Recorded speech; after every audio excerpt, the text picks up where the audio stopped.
feeling the present here, and you can feel that entity, or whether you feel the divinity of the moment, however that happens. And then, the very last sphere is one that even dissolves the boundary between the I and the thou of divinity, and your sensitivity reveals you to be an instrument of consciousness within the whole. You are one way that the whole has of finding out about itself. Right. And this also connects into, you also talk about the enteric nervous system in regard to the whole body-mind-spirit connection of how our body works and how we assimilate energy and how we assimilate actually things that come up in our reality in our waking days. And I was really intrigued by this part of the book, and I'd really like to get into this because you refer to this as the second brain. And can we talk a little bit about how this works within our being and how we retain and how we move through and how our body reacts? Oh, I would love to. It's so funny because if you go up to somebody on the street and say, "How many brains do you have?" they'll look at you like you're nuts. But we've known for over 100 years that we have two brains in the body, and there's just no space within our story, within our culture story, to accommodate that information. What do you mean? We're so devoted to the head that there's no room to recognize this brain in the belly. But it's not a metaphor. It's physiology, and you're right. It's known as the enteric nervous system. It's known as the second brain, and it's the way I distinct because the two brains are very different. Right now, they're hugely out of balance. But if the brain in the head is where we can consciously think, the brain in the belly is where we can consciously be. And right. we've lost the ability to be. And what that means is we've disconnected from the world around us, because being is just coming into connection with all that is. And so our thinking runs away independent of being and comes up with ideas about the world that are basically unaccountable to the world itself, not part of the world's thinking. And so what we do tends to be out of harmony with the world. And these, I identify the two brains as the male aspect of our consciousness and the female aspect of our consciousness. And it's interesting that when you go back to the early Neolithic, thinking was experienced in the belly. And this isn't a matter of evolution that we're somehow different, physiologically from people 10,000 years ago. We're the same thing, in the scale of evolution, but our consciousness evolved from a female-oriented consciousness where we actually could feel our thinking in our belly, and then by the time of Homer's day, our thinking was in the chest, and then eventually it moved up into the head, where we've been ever since. So we've left this ability to just be, and moved into this kind of supercharged ability to reason. And our culture honestly believes that reason is the pinnacle of our ability to cope with the world and with ourselves and come to terms with it. And it's like we've got this blind spot. Reason is impotent in very fundamental ways.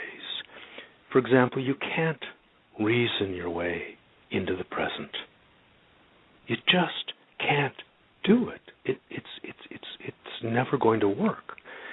To come into the present, you've actually got to reverse that evolution of our consciousness that carried us up through our bodies into the heads and drop down through the body again and come to rest in the pelvic bowl. And I loved the elevator exercise. I thought that was the best exercise. I thought that was the best one in the book. Thank you. I love it, and it's like I should explain for people listening. The elevator exercise is an exercise whereby you sort of imagine this elevator shaft running down through your body from the top of the head all the way down to just beyond the pelvic floor, and then you feel the center of your thinking or the center of your awareness as the elevator, and you just allow that to drop down through the shaft, and you can actually feel it tangibly move through the body until it comes to rest on the pelvic floor. And people trying that for the first time might find it a little difficult. They might find, they can drop it down to the chest and then it gets stuck. And that's not, it's not a source of discouragement. It should be a source of hope, because the exercise then has let you come into contact with a little block, a little shadow in the body.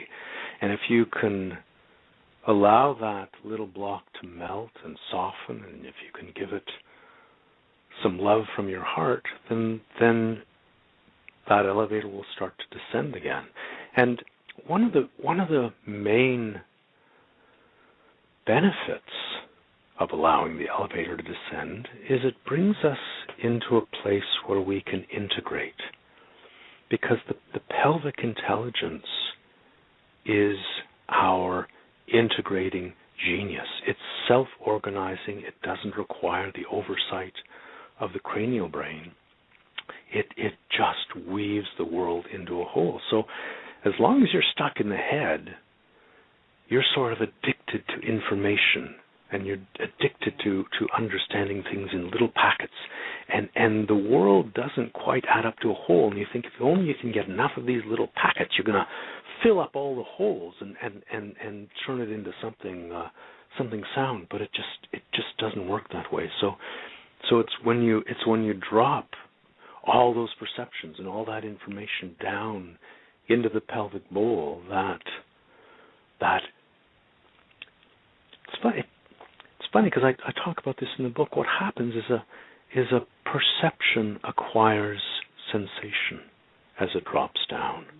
And your readers could try this. If you think of an idea like fire is hot or the rose is red, and you feel that idea in your head, and you let that idea drop down through the elevator shaft, all the way down through the body until it comes to rest on the pelvic floor, you'll find that the idea transforms into sensation, and there's no way of knowing what that will be for you, but it's a wonderful exercise to try. And that's, in our sensation-deprived existence, which is what living in the head does to us, we have denied ourselves the ability either to be whole ourselves or to feel the world itself as a whole. And of course, those two are pretty indivisible.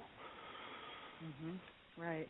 Well, I know the elevator exercise was one of those pivotal points in reading the book where I literally felt the shift within myself, and it was unrealized stress and tension that I was holding, and it was amazing when the elevator shaft would go down, where in the body it stopped for me to address those areas. So I was very grateful for that. It was very timely, actually. So I found it the best exercise. I mean, you have so many in here, and they're all wonderful. But I love that, and I refer to that, a lot now that I've read this. And you also talk. You make a great, a pretty powerful statement here that I really loved, and it was talking about our genes and how we can actually switch on and off our genes by the choices that we make, and in being conscious of how what we make, we can actually redo our genetic makeup. Can you elaborate a little bit about this for us? There's a relatively new field of study called epigenetics, And we used to think that and this was the dream that we could find the atom of the self, the little bit in which the entire self resided and could be explained. And that theory kind of fell apart a bit because well, epigenetics is a big part of that. There are tendencies that are latent that can be activated. So what stimulated the research? There are these phenomenal twin studies that were done. And for example, this one woman was admitted to a hospital having suffered a psychiatric, she was schizophrenic and had suffered a debilitating episode, and the emergency doctor on call was her twin sister. So here they have an identical twin sister, they have identical genes. Wow. And could not be, further apart. And there were lots of instances like that. And when they looked into it, they realized, well, geez, when you go for a run, you can be activating your genes. You can be actually switching certain genes on. And all the choices we make, there's a huge plasticity that our material view of the world has made us resistant to. But neuroplasticity is a phenomenal field now, where they find that our brain will adapt. They did a really interesting study with mindfulness meditation. They took people who were susceptible to stress, and they did, I think it was an 8-week study. They had them doing mindfulness meditation, I think it was 20 minutes a day over this 8-week period. And there's a little part of the brain called the amygdala, and the amygdala becomes more dense. Structurally, it changes with anxiety. And at the end of the 8-week period, the people who had done the mindfulness training had a change in the density of the amygdala. They actually changed their brain, and what it sets up is you've got a choice here.